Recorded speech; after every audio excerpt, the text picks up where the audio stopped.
మీ పిల్లలకి junk food ఇవ్వండి. Weekends మాల్స్‌కి తీసుకెళ్ళి pizzas, burgers, donuts, French fries ఇలాంటి వెరైటీ ఫుడ్స్ జస్ట్ వీకెండే కదా ఏమవుతుందిలే.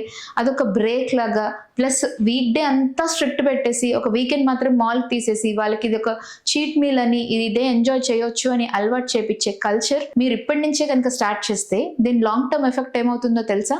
సరే జంక్ ఫుడే కదా తినిపిస్తున్నాం అని అనుకుంటున్నారు. కానీ ఈ వీక్లీ వన్స్ జంక్ ఫుడే వాళ్ళ మెంటల్ హెల్త్‌ని ఎంత ఇన్‌ఫ్లూయెన్స్ చేస్తుంది అంటే ఫ్యూచర్‌లో వాళ్ళకు ఒక 10-15 ఇయర్స్ తర్వాత when they go out to hostels, when they go out and live independently అప్పుడు రెస్ట్రిక్షన్స్ ఉండవు. పేరెంట్స్ పక్కన ఉండరు.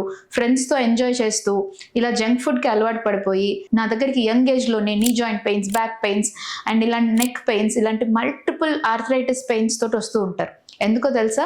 ఈ చిన్నప్పుడు మీరు చేసిన అలవాటు వల్లే. ఎస్, జంక్ ఫుడ్ తినిపిస్తే ఫుల్‌గా తినిపించేసేయండి. ఇంక వాళ్ళ హెల్త్ గురించి మీకు సంబంధం లేదు. ఏమవుతే అదయింది.